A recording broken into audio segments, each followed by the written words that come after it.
Imagine this. Your entire world has just shattered. Your wife, your children, gone. You call your family, desperate for comfort, and your father, in a voice colder than ice, tells you, "Today is your brother's birthday. We can't come." That was my reality. And believe me, that was just the beginning of how I finally brought their empire crashing down. My name is Alex. Alex Whitmore. But if you'd asked me what I did a few years ago, I'd probably just sigh and tell you I was trying to survive the storms my own family stirred up. You see, this isn't some feel-good movie. This is my life. A brutal, messy tangle of love, betrayal, and wounds that might never truly heal. So, pull up a chair, because I'm about to take you into a world where even supermarkets aren't just places to shop. They are battlegrounds for ambition, status, and broken hearts. I grew up in the kind of lavish mansion in Greenwich, Connecticut, where even the air smelled like old money. The Whitmores, my family, we were practically royalty in the world of high-end retail. My father, Charles Whitmore, he was the king, the chairman and CEO of Whitmore Retail Group. Think gleaming aisles, soft lighting, Bordeaux wine, cheeses from Provence, organic strawberries flown in from halfway across the world. Everything curated, everything exquisite. That was his world, and I, being the eldest son, was groomed to inherit it. From the time I was a kid, maybe 10 years old, my father would sit at the head of our opulent dining table, surrounded by oil paintings, and tell me, "Alex, you are the future of Whitmore Retail. Don't let me down." I'd just nod, even though I secretly wondered why a 10-year-old had to carry the weight of an entire family legacy. Our home wasn't just a family. It felt more like a kingdom, a dynasty.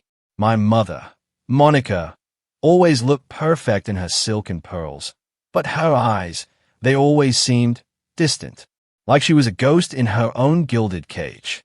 Then there was my younger brother, Nathaniel, 4 years my junior. Nathaniel was my father's shadow, a carbon copy.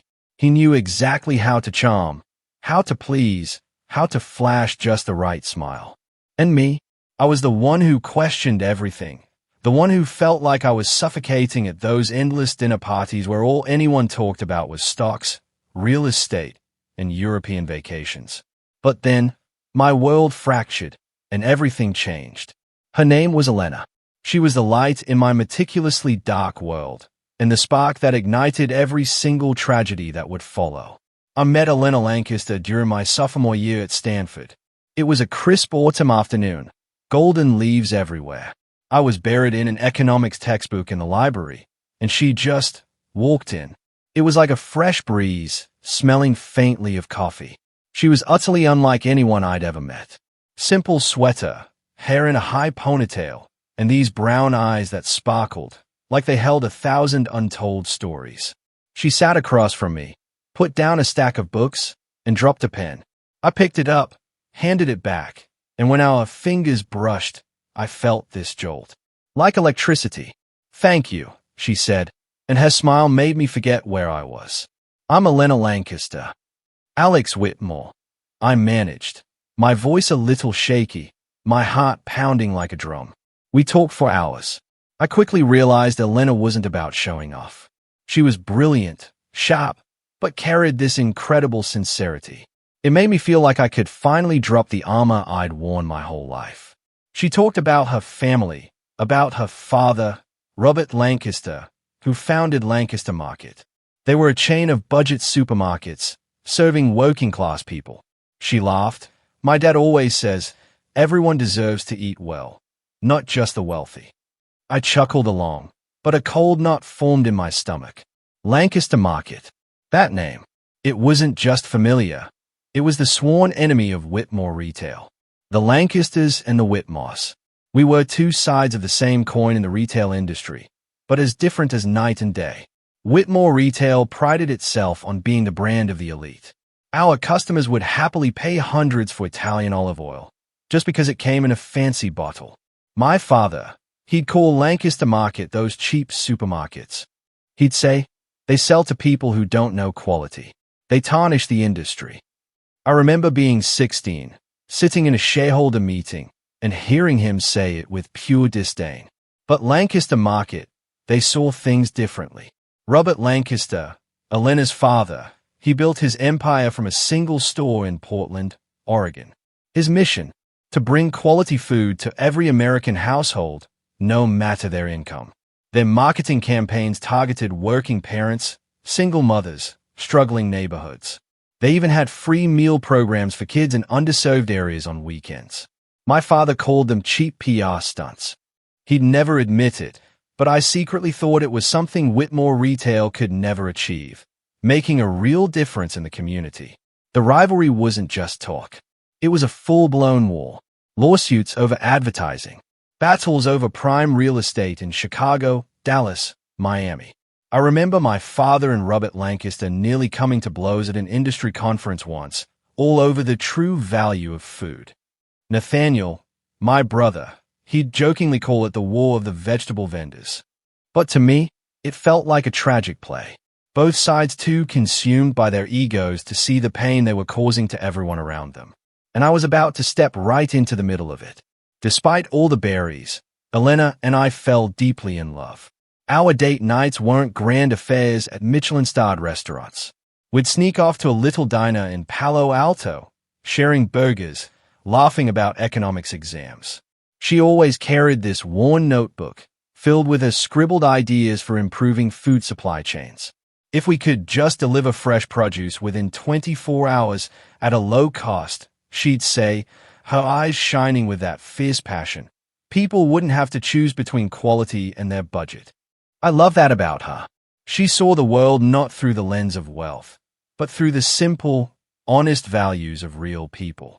But a part of me always knew our love was a ticking time bomb. My father would never accept her, not just because she was Robert Lancaster's daughter, but because she represented everything he fundamentally despised. The storm finally hit one winter evening. I brought Elena home to meet my family. I'd braced myself for the worst, but I still wasn't ready for the absolute horror. The Whitmore mansion glowed, the dining table set like a royal banquet. My mother offered a stiff, brittle smile. Nathaniel just sat there, arms crossed, a sneer already forming. And my father, he looked at Elena like she was an invading pathogen. "Mom, Dad, this is Elena Lancaster," I introduced, trying to keep my voice steady, calm. "She's studying with me at Stanford." Silence. A thick, suffocating silence, so profound I could hear the antique clock ticking on the wall. Then my father spoke, his voice like ice splintering. "Lancaster, Robert Lancaster's daughter, the one ruining the retail industry." Elena gripped my hand under the table, but she didn't flinch. She met his gaze.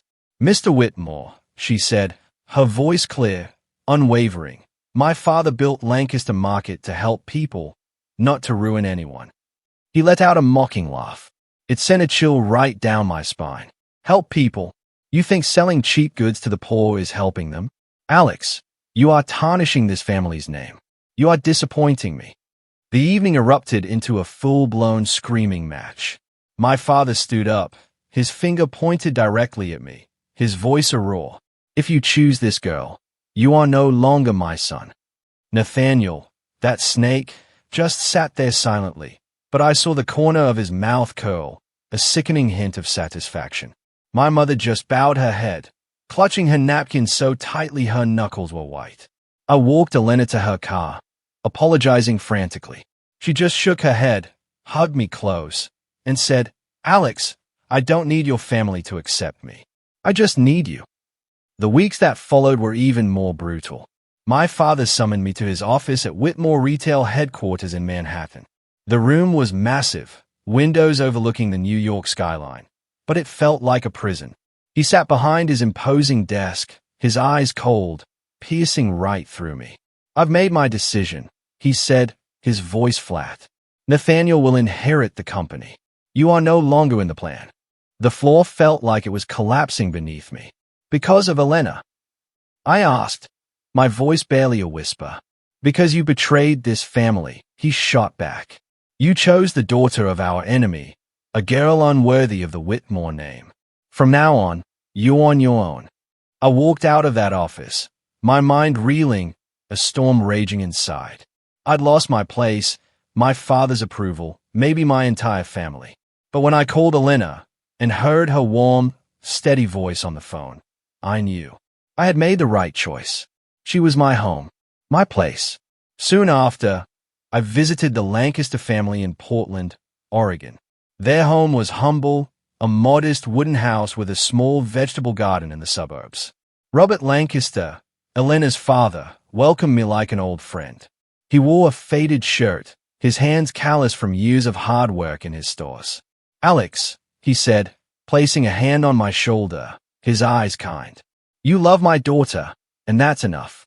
I don't care if you're Charles Whitmore's son, or anyone else's. You're family now." I looked at him, then at Elena standing beside him, and for the first time in my life, I felt truly, unconditionally accepted. But even then, a cold certainty settled in my gut. The war between the Whitmores and the Lancasters wasn't just business. It was deeply, irrevocably personal, and I was standing right on the dividing line. My story, my true story, was just beginning. Because this isn't just about supermarkets, or money, or power. It's about choices. It's about love. And it's about the devastating price you pay when you dare to live true to yourself. 3 years later, 3 years since my father disowned me, since Nathaniel became the heir, since I chose Elena over everything, I'd stand in front of the mirror in our small Seattle apartment, trying to tie my tie, my hands still trembling with the lingering ghosts of memory. Every time I looked at my reflection, I could still see my father's cold, piercing eyes, judging me from across the miles. "You know, Robert, Elena's father, he offered me a job at Lancaster Market many times. 'You have talent, Alex. You could help us bring good food to more people,' he'd say. But I always declined. I needed to stand on my own 2 feet. I didn't want to be the son-in-law propped up by his wife's family. And honestly, a part of me still felt this strange guilt. Joining the rival company, it felt like a betrayal of my own father, and I wasn't ready for that. Not yet. So, I forged my own path. I joined Fresh Route, a tiny logistics startup in Seattle. Our mission, to get fresh food from farms to consumers within 24 hours, at the lowest possible cost. It was grueling work. Long days in a stuffy office, late nights drowning in data. But I loved it. I loved creating something real, something meaningful, working with people who didn't care whose son I was, only what I could contribute. Elena and we married on a beautiful spring afternoon, a couple of years after college. Our wedding wasn't the lavish spectacle my father would have demanded. Just a small church on the outskirts of Portland. The Lancaster family, a few close friends from Stanford, and a kind-faced priest. Robert walked Elena down the aisle, his eyes brimming with pride and a touch of melancholy. "You're my son now, Alex," he whispered, hugging me after the ceremony. "Take care of her." The Whitmore family, they didn't show. I'd sent an invitation, of course, but deep down, I knew they wouldn't come. My mother sent a short, guilt-ridden text, "Wishing you happiness, Alex." "I'm sorry." My father said nothing. Nathaniel, though, he posted a photo on social media, raising a champagne glass at a Hamptons party.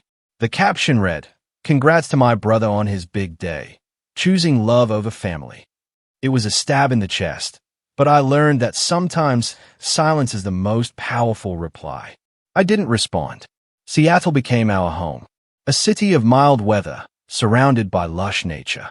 Our apartment wasn't a Greenwich mansion, but it had these huge windows overlooking Puget Sound. It was ours. I remember the day we moved in. Elena, standing amidst a mountain of cardboard boxes, hands on her hips, laughing. "Alex," she exclaimed, "we have a kitchen table. A real kitchen table." I pulled her into my arms, and we stood there, surrounded by chaos, happier than I'd ever been. 2 years later, Olivia arrived. A tiny version of Elena, with big brown eyes, a radiant smile, and a stubborn streak that both charmed and exasperated me. 3 years after that, Marcus was born, a quiet boy, with eyes just like mine. Watching them play on the living room floor, giggling, wrestling, I finally understood the true meaning of life. It wasn't the gleaming shelves of Whitmore retail.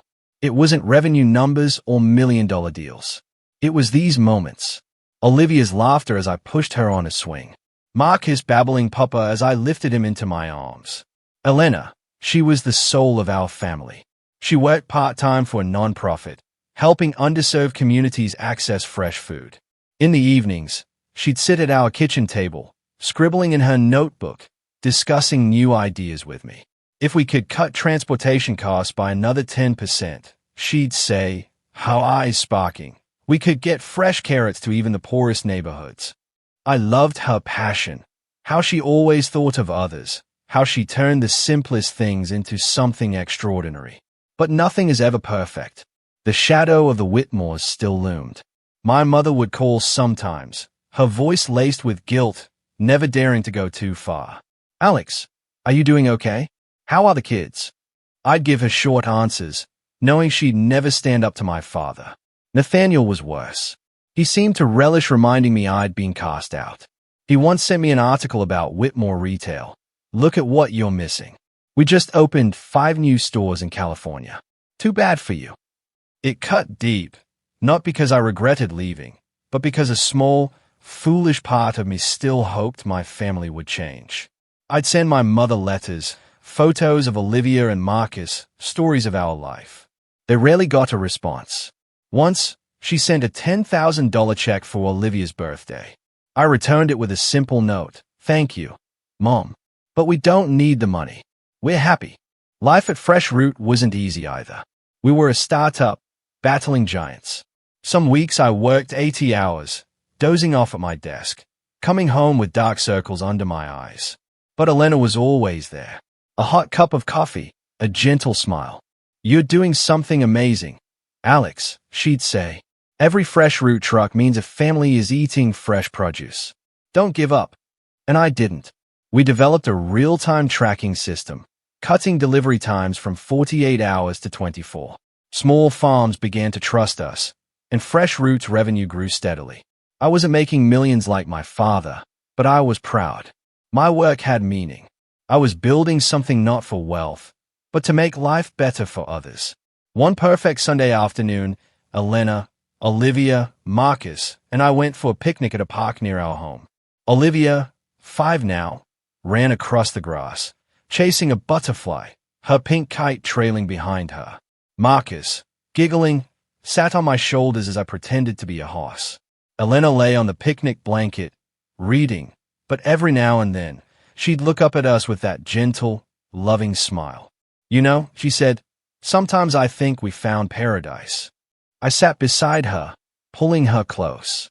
"My paradise is you," I said. She laughed, playfully punching my shoulder. "So cheesy, Whitmore." It was a perfect moment. One of those you wish you could frame and keep forever.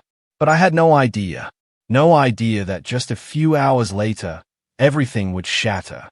Like a bursting bubble. That was the last picnic where I could hold Elena's hand, where I could watch Olivia and Marcus run.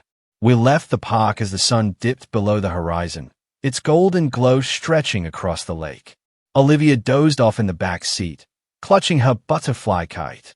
Marcus was half asleep, his head resting on his sister's shoulder. Elena sat beside me, softly humming a lullaby her mother used to sing. I drove, my heart full, feeling like everything in the world was exactly right. The road back to Seattle was a 2-lane highway, winding through fields and forests. I kept a steady speed, the radio playing soothing jazz. Elena reached over, her fingers intertwining tightly with mine. "Today was fun, wasn't it?" she whispered. "We should do this more often." I nodded, smiling. More often. Maybe next week My words were ripped away by a blinding light ahead. A massive container truck, like a monstrous beast, veered across the center line, heading straight for us. I only heard Elena's scream, "Alex, be careful," before everything plunged into absolute darkness. By the way, if you're still with me and finding yourself gripped by this story, make sure you hit that subscribe button. You won't want to miss what comes next, or the other unbelievable stories I'll be sharing. I woke up in a stark white room. The acrid smell of antiseptic burned my nose. My head throbbed. My left arm was a dead weight, and a chilling emptiness gripped my chest. A nurse, her face kind but guarded, stood by my bed. "You awake," she said. "You have a broken arm, some minor injuries. You're very lucky." Lucky? The word echoed like a cruel, twisted joke. I tried to sit up, but a fresh wave of agony made me groan. My wife, my kids, where are they? My voice was a dry, rasping whisper, like my throat was filled with sand. The nurse looked away. Her eyes darted around the room. "I'll get the doctor," she said, hurrying out. A freezing dread snaked through me. I knew something was horribly wrong, but I refused to believe it. I couldn't. Then the doctor came in, a middle-aged man, his eyes overflowing with compassion. He sat beside my bed, his voice low, heavy. "Mr. Whitmore, I'm so sorry. The accident, it was severe. Your wife and 2 children, they didn't make it." The world around me didn't just collapse. It imploded. I heard his words, but they weren't real. They couldn't be. Elena, my Elena, the girl with a smile brighter than the sun. Gone. Olivia, my little girl, with her curly hair and laughter that filled our home. Vanished. Marcus, my tiny son, who'd babble papa every time I walked into the room. Impossible. No. I whispered, shaking my head violently. "No, you're wrong. They are fine. They have to be." I shoved the doctor's comforting hand away. "Take me to them," I screamed, trying to stand despite the searing pain in my broken arm. "Where are they?" "Elena, Olivia, Marcus." They had to restrain me. Nurse and doctor, holding me down as a needle plunged into my arm, forcing sedatives into my system. I collapsed, tears streaming, but no sound escaped my lips.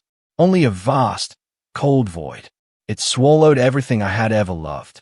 The days that followed blurred into a nightmare.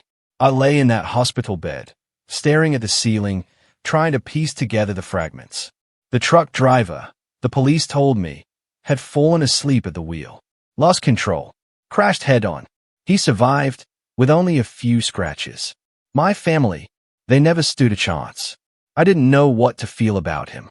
Anger, hatred, just emptiness. I no longer had the strength to feel anything at all. Elena's parents, Robert and Margaret, they flew in from Portland immediately. They sat by my bedside, silently holding my hand. Margaret, Elena's mother, wept, her frail shoulders trembling. "Alex, you're our son," she choked out, her voice raw with grief. "We lost Elena and the kids, but we won't lose you." Robert didn't say much, but his eyes, they were filled with an agonizing pain. He looked a decade older, as if the accident had ripped not just his daughter and grandchildren from him, but a piece of his very soul. "What do you need, Alex?" he asked. "Anything. Just tell me." I couldn't answer. I didn't know what I needed, except to turn back time. To hold Elena again. To hear Olivia's laugh. To feel Marcus's tiny hand in mine. But time, it never grants such wishes. My own family. The Whitmores. They were a different story entirely.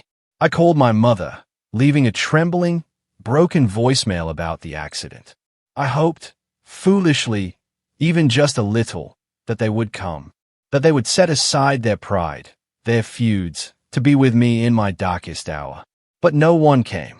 My mother called back later, her voice heavy with guilt. "Alex, I wanted to come, but your father, he wouldn't allow it. He said I shouldn't interfere with the life you chose." I gripped the phone so tightly I thought it might crack. My chest constricted, a burning vice clamping my ribs. "Mom," I whispered, my voice barely a thread. "My wife and your 2 grandchildren are dead. Do you understand? They are dead." She sobbed over the phone, but she didn't come. My father, he said nothing at all. Later, I learned the gut-wrenching truth. My father was busy hosting a lavish birthday party for Nathaniel at the Greenwich Mansion. Expensive wine, high-profile guests, a celebration, the funeral for my wife and 2 children. It was held at a small church in Portland, where Elena grew up. I stood before 3 coffins, 2 of them so impossibly tiny, they shattered my heart into a million pieces. Olivia, in her eternal sleep, still plucked her butterfly kite. Marcus, his face peaceful, looked like he was having a sweet dream. And Elena, she looked merely asleep. Her brown hair framed her face, her lips gently closed, as if she still had something left to say to me. Despite Robert's advice, they don't deserve it. Alex, he'd said, his voice thick with anger. I sent a funeral notice to the Whitmores anyway. Foolishly, I hoped they'd come, that my father would see those 3 graves, and finally realize he was wrong. But no one came. Not a formal condolence. Not a single message. I stood there, before those graves, clutching the crumpled eulogy in my hand, my heart breaking anew with every beat. Robert stood beside me, his hand a solid anchor on my shoulder. "You're my son," he said, his voice firm despite his red-rimmed eyes. "You lost your wife, your children, but you haven't lost your family. We're here, Alex. We'll always be here." I nodded, but inside, I knew. I had lost everything. Elena was my light. Olivia and Marcus were why I woke up each morning. Now, I was left with an unbearable void, and I had no idea how to fill it. The weeks after the funeral, I lived like a shadow. I moved back into our Seattle apartment, but every corner, every object screamed their absence. Olivia's pink dress still hung in her closet. Marcus's tiny shoes sat in the corner. Elena's notebook, brimming with her brilliant ideas, lay open on the kitchen table. I couldn't bring myself to touch them, but I couldn't bear to throw them away either. Each night, I lay awake, staring at the ceiling, desperately trying to conjure Elena's voice, Olivia's laugh, the way Marcus gripped my finger. But the harder I tried, the more those precious memories seemed to slip through my grasp. Robert and Margaret, they visited often. They'd bring food, share stories of Elena as a child, trying so hard to pull me from the abyss. But I knew they were hurting too. We were just 3 shattered survivors, left to navigate a world that no longer made sense. One evening, I was sitting alone in the dark apartment when the doorbell rang. I expected Robert, but it was my mother.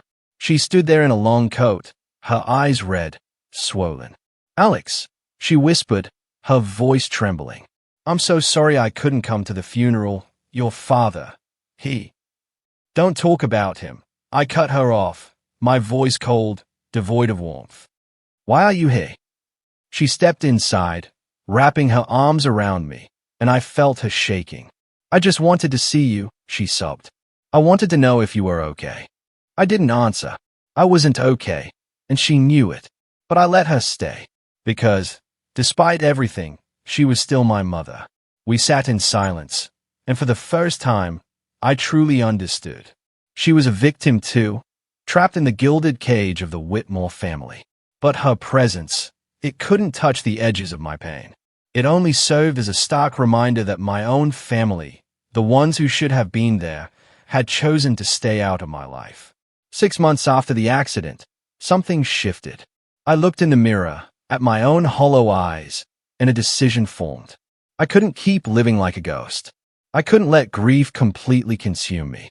"You have to do something, Alex," I told my reflection. "For Elena, for Olivia, for Marcus." I wrote a final letter. To my father, my mother, Nathaniel. It was brief, brutally short. "I'm no longer part of the Whitmore family. Don't contact me again." I sent it. Then I turned off my phone. I sold all the shares my grandfather had left me in Whitmore Retail.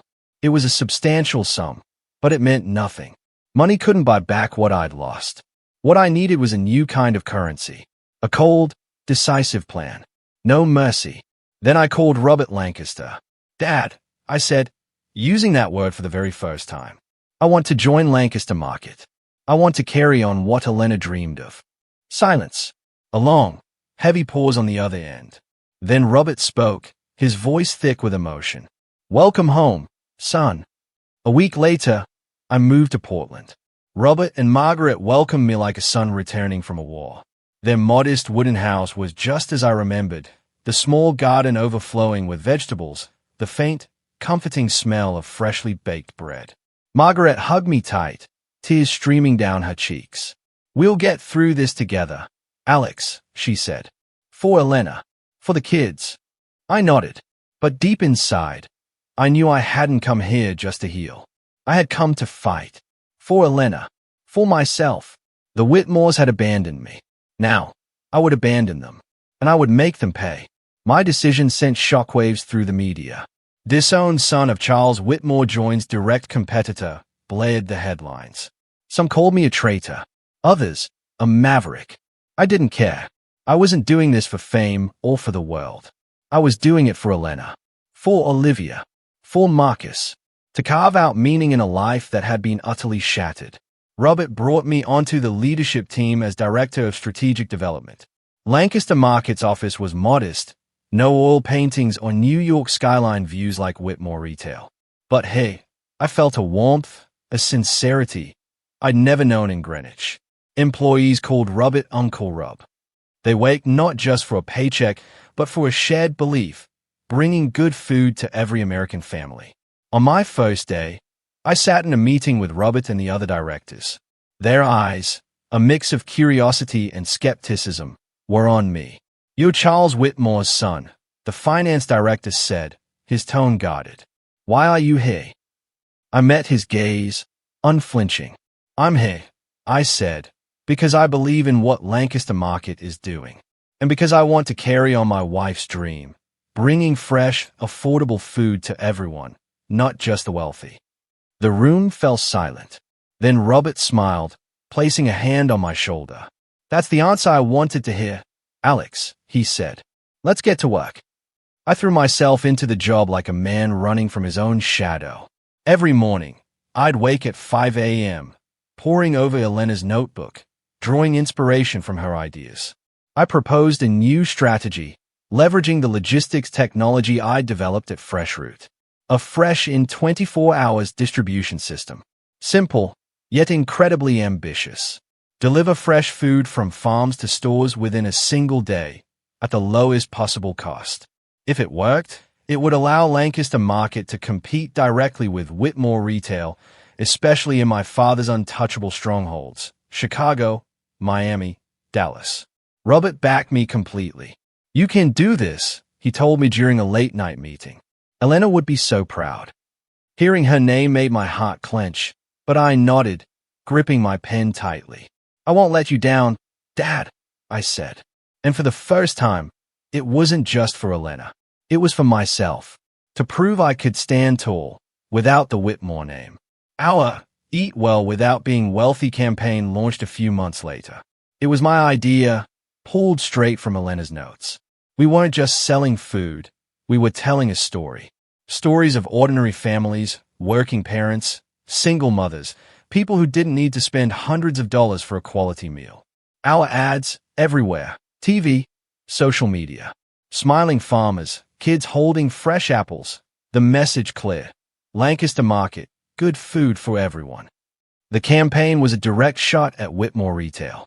My father, with his philosophy of luxury for the elite, couldn't grasp why middle-class customers, once the bedrock of Whitmore's revenue, were now flocking to us. Articles started appearing. Lancaster Market is redefining food retail while Whitmore Retail is stuck in the past. I read them, feeling a complex mix of pride and fierce vindication. My purpose was crystal clear. I was doing this because Elena was right. Everyone deserves to eat well, not just the rich.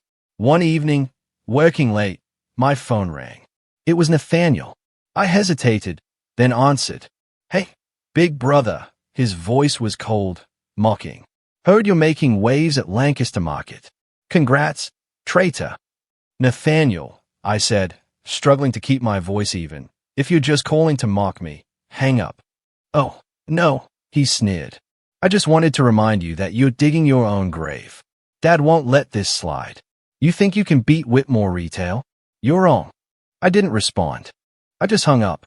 But his words echoed. I knew my father. He wasn't just a businessman. He was a man who never, ever forgave those who dared challenge him. And I, his eldest son, was now his greatest enemy. I sat in my small office, the fluorescent light illuminating a desk buried under papers and charts. My computer screen showed the latest revenue data. Lancaster Market wasn't just growing, it was exploding. Our Eat Well Without Being Wealthy campaign had reshaped the entire food retail market. Our stores in Chicago, Miami, Dallas, cities once untouchable Whitmore fortresses, were now teeming with customers. Housewives, workers, even former Whitmore loyalists, they were all coming to Lancaster Market for fresh, affordable produce. But I never let myself get complacent. Every night before bed, I'd open Elena's notebook, tracing her slanted handwriting. Fresh in 24 hours, every family deserves it. Those words were the fire in my gut. The reason I woke every morning and threw myself into work like a man racing against time. I wasn't doing this just to defeat my father, though. I won't lie, a small part of me savored Whitmore retail's faltering.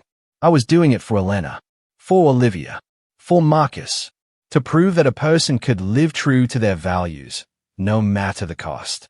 One autumn morning, Robert called me into his office. Golden leaves were already falling outside. He looked older, his silver hair gleaming, but his eyes were as sharp as the day I first met him. "Alex," he said, sliding a folder across the desk. "You've done what I never dared to dream. Lancaster Market is on everyone's lips." He paused, his smile tinged with concern. "But you know what that means, don't you?" I waited. Robert continued. "It means Charles Whitmore won't sit idly by. His losing market share, shareholders, and most importantly, his reputation.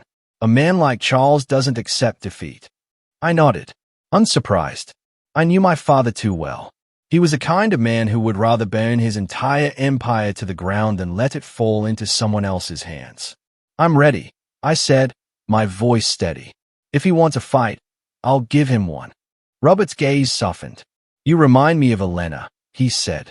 She had that same look, the look of someone who never gives up. I clenched my fists, my heart tightening at her name. Every mention brought her radiant smile and sparkling eyes vividly back to me. But I couldn't let my emotions drown me. I had a mission, and I would see it through. Whitmore retail crumbled faster than I ever expected. Quarterly reports showed revenue plummeting, especially in cities where we'd expanded. Their stores in Chicago and Dallas closed, unable to compete with our prices and efficiency. Middle-class customers, once lured by Whitmore's glamour, realized they didn't need to pay a fortune for olive oil. They wanted fresh, affordable food. And Lancaster Market delivered. I used all my fresh route experience to optimize our supply chain. Fresh in 24 hours wasn't just a slogan, it was a revolution. We partnered with local farms, using real-time tracking to get produce to stores within a day of harvest. Suppliers, once terrified of Whitmore's retaliation, were now lining up to work with us. They saw our transparent approach, our efficiency, and the undeniable potential of a rapidly growing company. Not everyone was happy, of course. Nathaniel started popping up in the media, frantically trying to salvage Whitmore retail's image. On CNBC, he sat upright, in an expensive suit, speaking with polished arrogance. "Whitmore retail isn't just a supermarket chain," he declared. "We're a symbol of sophistication and quality. Competitors like Lancaster Market may attract customers with low prices, but they'll never match our class." I turned off the TV, an uneasy feeling settling in my chest. Nathaniel could say what he wanted, but numbers don't lie. Whitmore retail was losing ground, and I knew a counterattack was coming. I just didn't expect it to hit so fast. One morning, as I reviewed revenue reports, Robert walked in, a newspaper in his hand. "You need to read this," he said, his voice taut. It was the Wall Street Journal. The headline screamed, "Whitmore Retail accuses Lancaster Market of copyright infringement in advertising campaign." The article quoted my father, Charles Whitmore, claiming our Eat Well Without Being Wealthy campaign was a stolen copy of an old Whitmore ad. He was suing us, demanding millions in damages. My blood boiled. This wasn't the first time my father had used lawsuits to crush competitors. He'd done it to Lancaster Market years ago, when Elena was a child. And now, he was repeating history. But this time, I wasn't the 16-year-old boy sitting silently in his boardroom. I was Alex, Lancaster Market's Director of Strategic Development, and I wouldn't let him win so easily. I immediately convened our legal team. They have no evidence, I stated, my voice firm. Our campaign was built on Elena's ideas from her own notebook. This is a dirty tactic, but we will not back down. The legal team agreed his lawsuit was flimsy, but warned me a legal battle could be long, costly. Charles Whitmore doesn't need to win, one lawyer said. He just needs to distract us, damage our reputation. I nodded, but inside, I knew. This wasn't just a lawsuit. It was a declaration of war. My father was sending a message. He still controlled the game. I couldn't escape his shadow, but he was wrong. I was no longer Alex Whitmore, the obedient eldest son. I was Alex, fighting for my wife's dream, and I wouldn't let anyone, not even my father, destroy it. The lawsuit dragged on for months, a draining battle, but it didn't deter us. While the lawyers fought, I focused on expansion. We opened 10 new stores in major cities, from Atlanta to San Francisco. Each new store was a dagger to my father's pride. I pictured him in his Manhattan office, reading those declining revenue reports, his face red with fury. But I didn't stop. I accelerated the Eat Well Without Being Wealthy campaign, launching new ads with real families sharing their stories. One ad featured a single mother in Chicago. I used to think fresh food was only for the rich. Lancaster Market proved me wrong. Audiences resonated with those authentic stories. Our revenue soared. Suppliers, fed up with Whitmore, began flocking to us. One of our biggest wins, a major California farmers cooperative, emailed me, wanting to shift their entire contract to Lancaster Market. Their reason? Your way of doing business is transparent and respects us. It was a massive victory, and it made me genuinely smile for the first time in months. The climax arrived at a national food retail conference in Las Vegas. I was invited to speak as Lancaster Market's representative. As I stepped onto that stage, my heart pounded, not from nerves, but because I knew he was there. My father, sitting somewhere in the audience. I didn't look for him, but I felt his gaze, cold, judgmental, just like the day he disowned me. I stood before hundreds of people, CEOs, journalists, and began to speak. Lancaster Market isn't just about selling food, I said, my voice clear and strong. We're about bringing hope. We believe every American family, rich or poor, deserves to eat well. We're not building a brand for the elite. We're building a brand for everyone. The crowd applauded, but I wasn't speaking to them. I was speaking to Elena, to Olivia, to Marcus. I was speaking to those who believed in me and to myself. When I finished, a Forbes reporter stood up. Mr. Whitmore, she asked, do you think Lancaster Market's success is a declaration of war against Whitmore Retail, your father's company? I smiled. Not a triumphant smile, not one of gloating, but the smile of a man who had finally found his path. I'm not declaring war on anyone, I said. I'm just doing what my wife, Elena Lancaster, dreamed of, bringing good food to everyone. If that makes us a competitor to anyone, that's their problem, not mine. The crowd erupted, louder this time. I stepped off the stage, feeling an enormous weight lift from my shoulders. As I moved through the rows, I caught a glimpse of him. My father. In the back, his face hard as stone. He didn't clap. He didn't look at me. But I knew he'd heard every single word. After the conference, the articles poured in. Alexander Whitmore, the game changer in food retail. They called me the Whitmore Rebel, the man who abandoned his family legacy to pursue a greater dream. Some even compared me to David fighting Goliath. I didn't like those comparisons. My father wasn't Goliath. He was just a man trapped by his own pride. Whitmore Retail continued its rapid decline. Shareholders began openly questioning Nathaniel's competence as he floundered under the pressure. A Bloomberg article exposed how Nathaniel had spent millions on lavish, ineffective ad campaigns, while Lancaster Market was winning hearts and trust with authentic, relatable ones. Whitmore stores kept closing. They stopped plummeted. One evening, working late, Robert walked into my office. He had a bottle of wine, 2 glasses. We need to celebrate, he said, his smile radiant. Today, We officially surpassed Whitmore Retail in market share in 3 major states. I took a glass, but didn't drink immediately. I looked at Robert, the man who had become a father to me in a way Charles Whitmore never could. "Thank you, Dad," I said, "for believing in me." Robert raised his glass, clinking it against mine. "No, Alex," he said. "Thank you for keeping Elena's dream alive." A week after that quiet celebration, an email landed in my inbox. Unfamiliar address, no sender name, just a single, cryptic line. "Meet me at the Waldorf Astoria, New York. Friday, 7 p.m. Meeting room 3. CW." I didn't need a full signature to know who it was. Charles Whitmore, my father. He was finally ready to face me. I stared at the email, my fingers hovering over the delete button. Part of me wanted to ignore him, to let him drown in the ruins of his crumbling empire. But another part, the part that still carried that Whitmore blood, couldn't turn away. I needed to look him in the eye, to hear him speak, if only to confirm that I was right to sever ties. I replied, "I'll be there."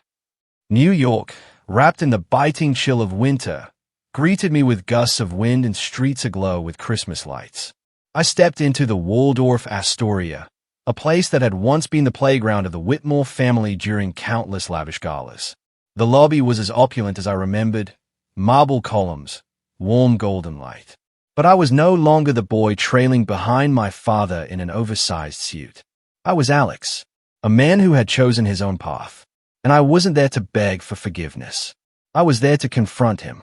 Meeting room 3 was on an upper floor, with panoramic views of Manhattan's skyline. When I pushed open the door, my father was already there, seated at the head of the long table. He was in a perfectly tailored black suit, just like always. He looked older, his hair grayer, the lines around his eyes deeper. But his gaze, it was as sharp as ever, like a blade, ready to cut down anyone who dared defy him. He didn't stand, didn't greet me, just gestured for me to sit. "Alex," he said, his voice low, deliberate, as if weighing every single word. "You've done well. I didn't expect you to go this far with that cheap supermarket chain." I sat across from him, keeping my expression neutral, calm. "Lancaster Market isn't cheap," I replied. "We bring good food to everyone, something Whitmore Retail has never done." He let out a dry, mocking laugh. It sent a familiar chill down my spine. "You still talk like a naive idealist, Alex. You think you're changing the world. You're just tearing down your family's legacy." I clenched my fists under the table, battling the surge of anger. "Legacy?" I asked, my voice low, but sharp, like broken glass. "What's your legacy, Dad? An empire built on arrogance. A family you were willing to abandon for the sake of your ego." He leaned forward, his eyes narrowing. "You dare talk to me about family? You're the one who betrayed us. You chose that Lancaster girl, that low-class supermarket chain, over Whitmore Retail. Did you think I'd stand by and watch you destroy everything I've built?" I met his gaze, unflinching. "I didn't destroy anything," I said. "You did that yourself. You chose Nathaniel's birthday party over the funeral of my wife and children. You chose your reputation over your family. That was your choice, not mine." The air in the room grew heavy, suffocating. My father fell silent, but I saw it, his hand trembling slightly on the table. For the first time in my life, I saw a flicker of something in his eyes. Not regret, not true remorse, but uncertainty. He stood, walked to the window, staring down at the twinkling city below. "Whitmore Retail is struggling," he said, his voice flat, like he was reading a financial report. "Shareholders are pulling out. Nathaniel is not strong enough to hold the company together. I need you, Alex. Come back. Help me save it. You're still my son." I almost laughed. A bitter, hollow sound that caught in my throat. "Save the company?" I asked, my voice rising. "You think I'd come back after everything you've done? After you disowned me? After you didn't even show up to Elena's, Olivia's, or Marcus's funeral?" He turned back, his face hardening. "I was busy," he said, his voice cold, devoid of feeling. "I have responsibilities to the company, to the shareholders. You wouldn't understand. I stood, stepping closer, just a few feet from him. Busy, I said, my voice trembling with raw, unrestrained fury. Too busy to see your daughter-in-law and grandchildren one last time? Have you ever felt regret? Dad? Have you ever once thought about how you chose Nathaniel's birthday party over standing by me when I lost everything? He didn't answer. He just looked at me, his eyes clouded. Not with tears, but with the cold, barren emptiness of a man who had lost everything, yet still refused to admit it. I shook my head, feeling the last invisible thread connecting us snap. I was your son, I said, the words barely a whisper. But you buried me along with them.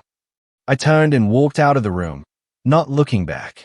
As the door closed behind me, I felt a strange, profound sense of liberation. I was no longer Alex Whitmore, the eldest son of Charles Whitmore. I was Alex, fighting for Elena's dream, and I wouldn't let anyone, not even my father, stop me. In the weeks that followed, Whitmore Retail's collapse accelerated. News reports detailed asset sales, desperate attempts to pay debts. Nathaniel appeared on television, trying to project confidence, but his eyes betrayed sheer panic. Major shareholders publicly blasted his competence, calling him an unworthy heir. I felt no joy reading those reports. No pity either. Nathaniel had chosen his side, and now he was facing the consequences. Lancaster Market, meanwhile, continued to surge. We opened new stores in cities where Whitmore Retail had once reigned supreme. The Eat Well Without Being Wealthy campaign became a phenomenon, studied in universities as a textbook example of values-driven marketing.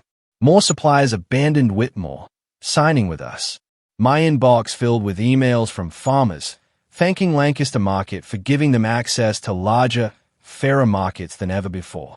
One morning, Robert called me into his office. He slid a newspaper across the desk. The headline blared, Whitmore Retail files for bankruptcy protection.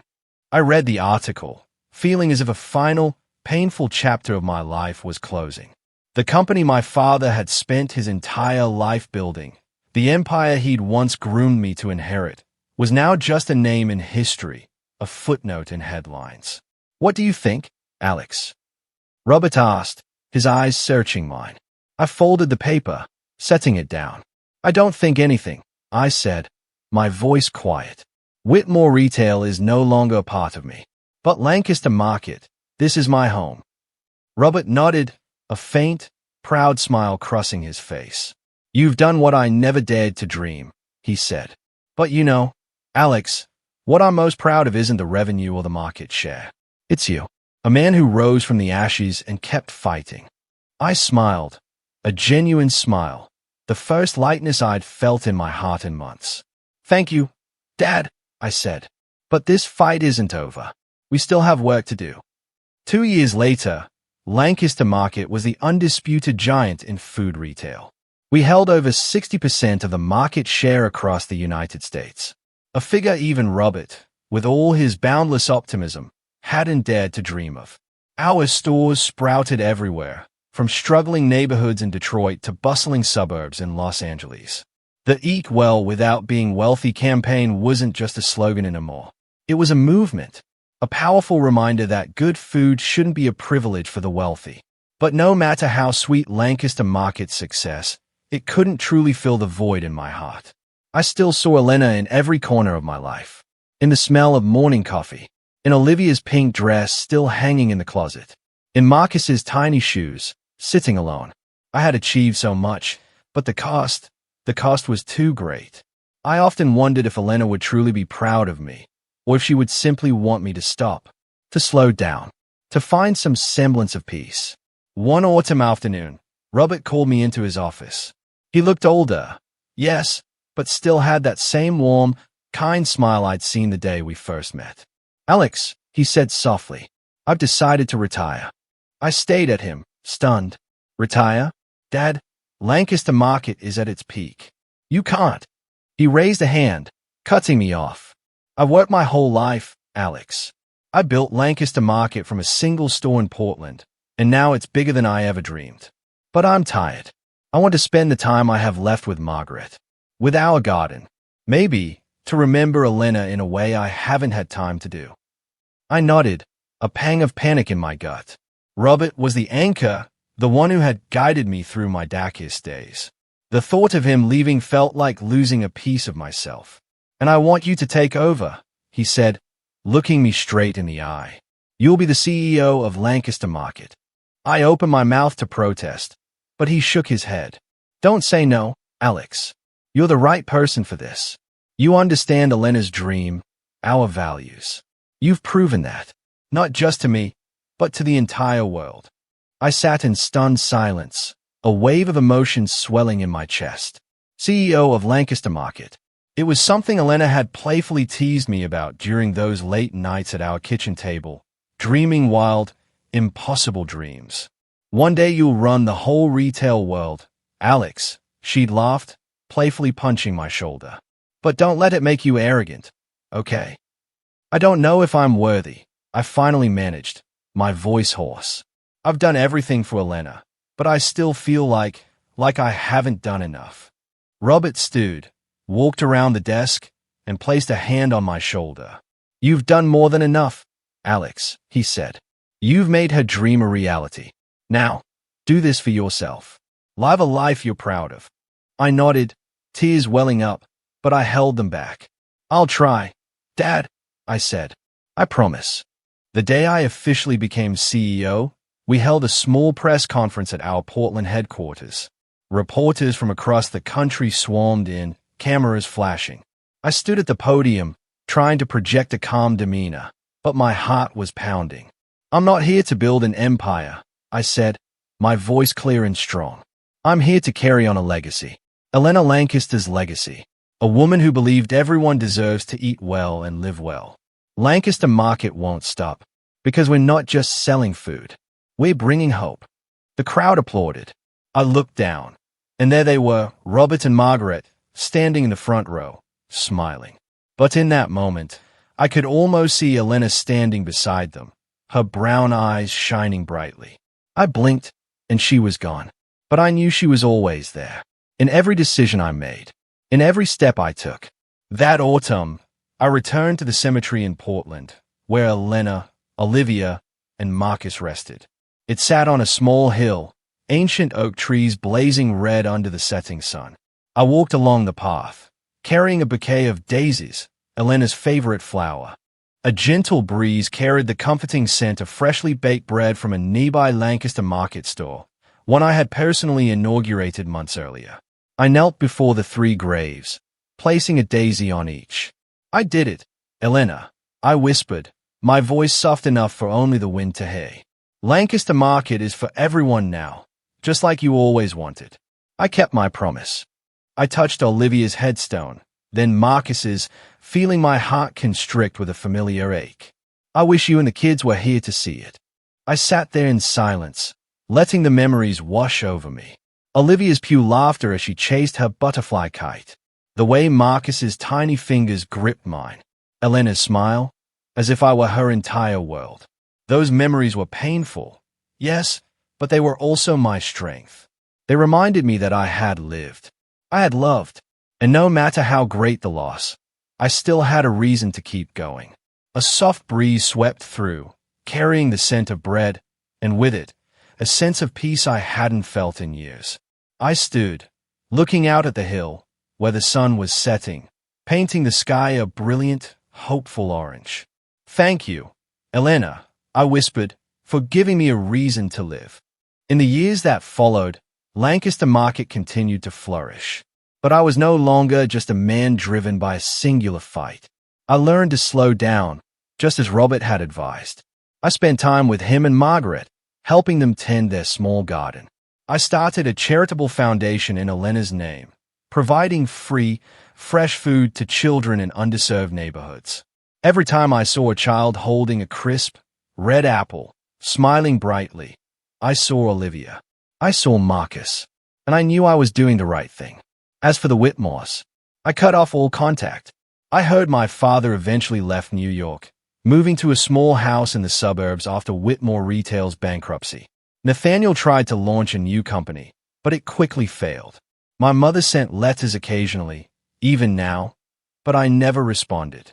Not because I couldn't forgive, but because I had finally found my true family. The Lancasters, the people who believed in me, and the family of dreams I was living. My story ends here, but my life doesn't. Each day, I wake up carrying Elena, Olivia, and Marcus in my heart. I walk into the office, watching Lancaster Market's employees work with passion, and I know I've found my purpose. I'm no longer Alex Whitmore, the eldest son of an empire. I'm Alex, a man who lost everything, but found himself again, who turned pain into hope, and who will keep living, for those I love and for myself. Tell me, after hearing all this, what would you have done in my shoes? What do you think about the choices I made? I really want to know what you think. Drop your thoughts in the comments below.